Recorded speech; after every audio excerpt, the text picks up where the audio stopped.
Já já libero você. Rodrigo mandou uma mensagem pelo Pix. Tarcísio, vê se não tem vergonha de no seu governo o Free Flow ter sido implementado prejudicando o orçamento de milhares de trabalhadores que possuem baixa renda e dependem do trajeto para irem trabalhar? Essa é uma pergunta interessante, né? Free Flow. O que é o Free Flow? Pagamento automático do pedágio, né? É o que existe lá fora, é o que existe nos Estados Unidos, é o que existe no Chile, é o que existe na Europa. Então é substituir uma praça de pedágio por um pórtico que faz a cobrança automática. Então é tirar, por exemplo, a praça de bloqueio, né? Aquele ponto de bloqueio, então tirar aquele negócio. Tá? E aí tem algumas coisas interessantes. Antigamente você não tinha tecnologia para fazer a cobrança automática, então você era obrigado a botar essas praças de pedágio. Ocorre que você não tem como botar praças de pedágio em vários segmentos da rodovia, então você precisa escolher um ponto e para fazer aquela abertura, para ter várias faixas, né, para poder ali fazer a cobrança.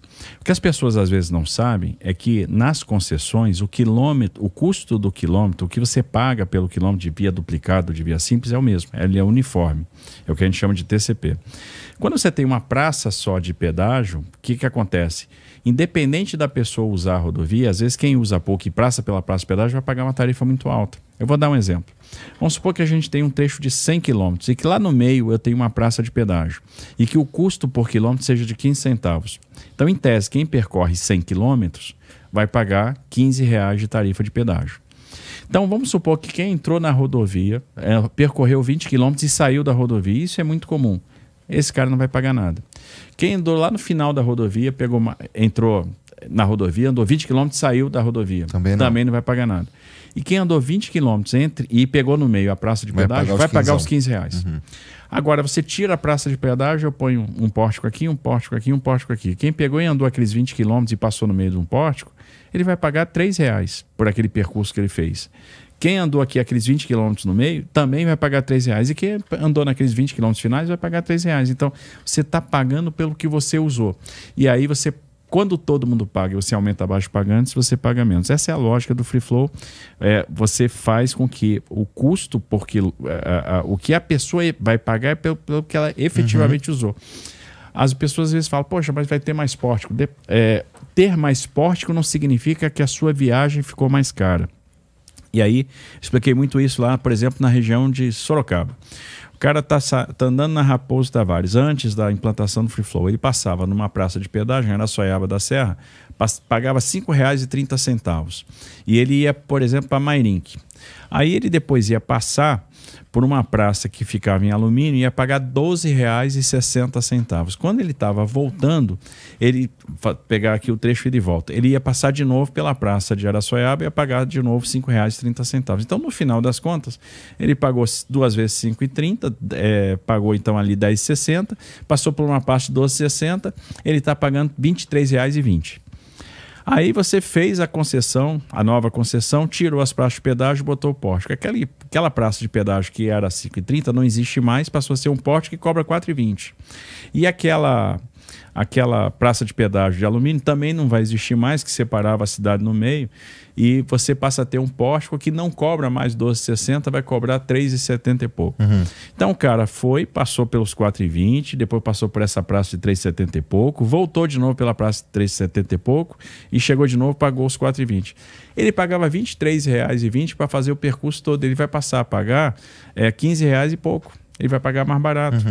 Quando o Free Flow for instalado agora, por exemplo, quando for feita a concessão da Rota Mogiana, que é a substituição da Renovias, o cara que paga R$16 e qualquer coisa na praça lá que liga Jaguariúna Campinas, vai passar a pagar 5 e pouco.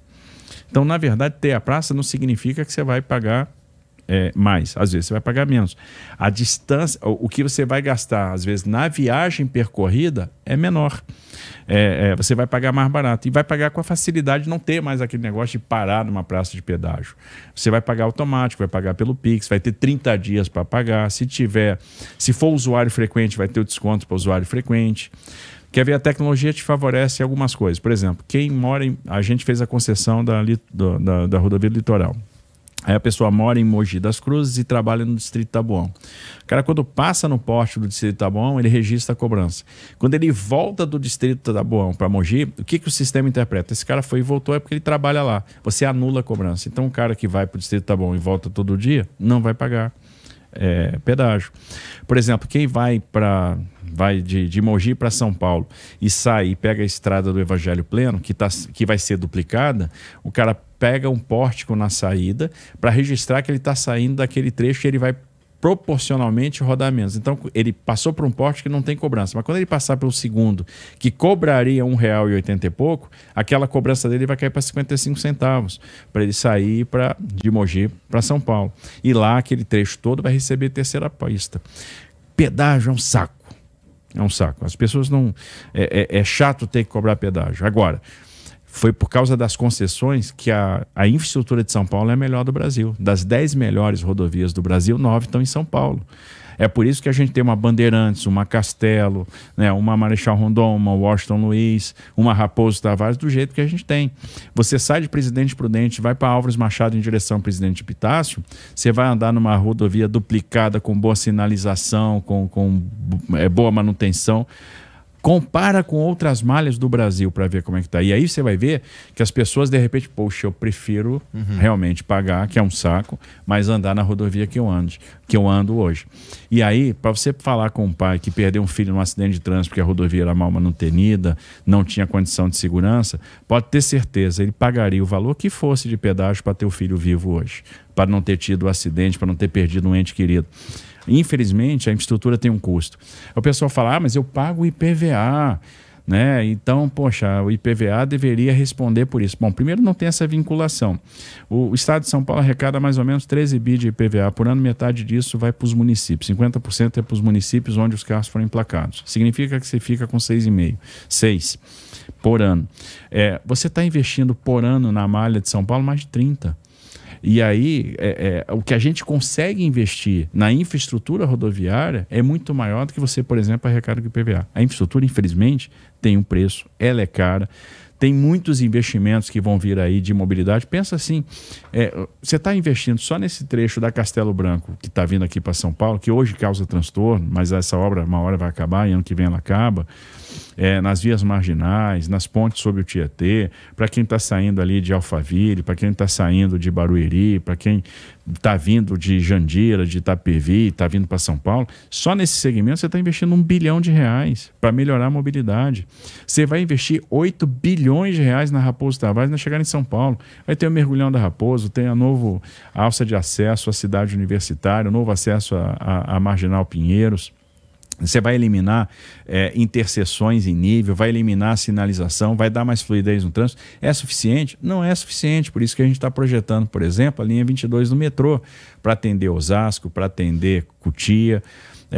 E a infraestrutura é assim, você vai num crescente, vai fazendo coisas, vai trazendo investimento, porque senão vai estrangular. E a decisão que foi tomada na década de 90 de fazer concessões foi uma decisão acertada, e é por causa disso que São Paulo, das 10 melhores rodovias do Brasil, tem 9.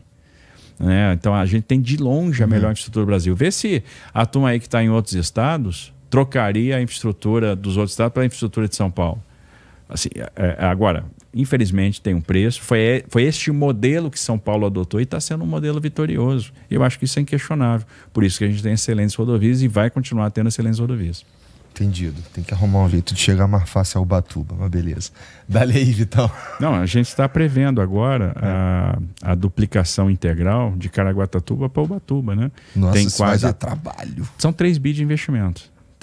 3 bi e meio de investimento. A gente está na prancheta, está fazendo o projeto para poder fazer essa duplicação. Cara, depois que eu fui te falar de um pedágio muito específico na Rio Teresópolis, tu sabia, inclusive, o que eu ia relatar? Nunca mais eu falo de infraestrutura como eu te questiono. Que é o pedágio de Iguapi, né? Que você tirou... E era um pleito lá de você tirar aquele negócio da Baixada Fluminense, botar no acesso, na subida da serra. Ô, Derrite, não tá entendendo. Do nada eu puxei essa daí e ele falou exatamente onde era e como é que os caras faziam para contornar, por onde passar, eu sabia tudo. Fiquei, oxi.